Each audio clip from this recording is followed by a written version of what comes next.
সুপ্রিয় দর্শক আসসালামু আলাইকুম, welcome back to my channel. আজকে আমি শেয়ার করছি খুব সহজভাবে হাতে মাখা খিচুড়ি রেসিপি। আজ আমি খিচুড়িটা রান্না করেছি ভাতের চাল দিয়ে, খেতেও কিন্তু অনেক মজার হয়ে থাকে। আমার রান্নাটা দেখে সবাই কিন্তু এভাবে ট্রাই করে দেখতে পারেন, আশা করি ভালো লাগবে। তো চলুন মূল রেসিপিটি শুরু করা যাক।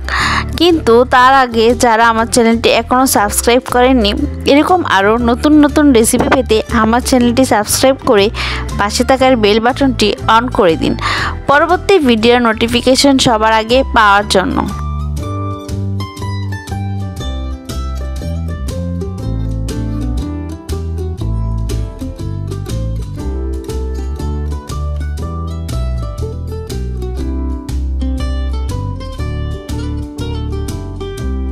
মুগ ডাল ছোলা বুট রাতেই আমি ভিজিয়ে রেখেছিলাম, মুসুরি ডালটা শুধু অ্যাড করেছি।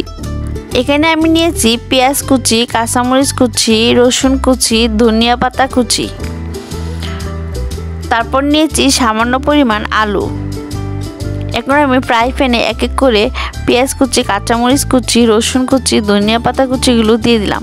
তারপর দিয়ে দিলাম হলুদের গুঁড়ো 1 চা চামচ, গুঁড়ো 1 চা চামচ, পরিমাণ মতো লবণ,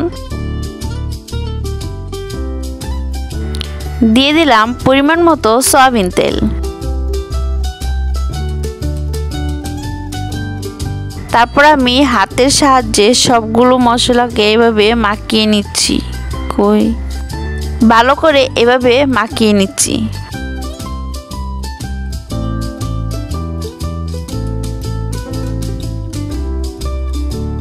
ভালো করে মাখানো হলে এখানে আমি চালটা ভালো করে ধুয়ে দিয়ে দিলাম। যে যার পরিমাণ মতো চাল দিয়ে নিতে পারেন, আমি এখানে 1.5 কোটা চাল ইউজ করেছি। তারপরে সবকটা ঢাল আমি চালের মধ্যে দিয়ে দিলাম আলু কাটাগুলো, গরম মশলা, সাদা এলাচ সব দিয়ে হাতের সাহায্যে আবার ভালো করে মাখিয়ে নিচ্ছি।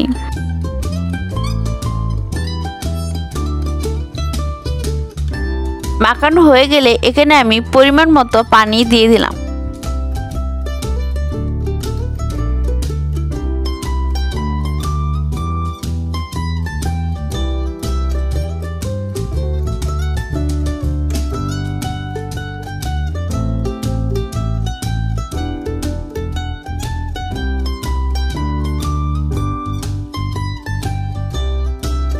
ফ্রাই প্যানটা চুলায় বসিয়ে দিলাম, দিয়ে ঢাকনা দিয়ে কিছুক্ষণের জন্য ঢেকে দিচ্ছি।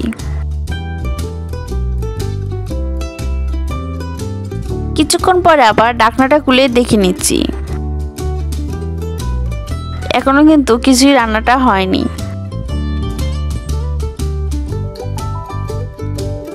খিচুড়িটাকে আমি এভাবে উল্টিয়ে নাড়াচাড়া করে দিচ্ছি।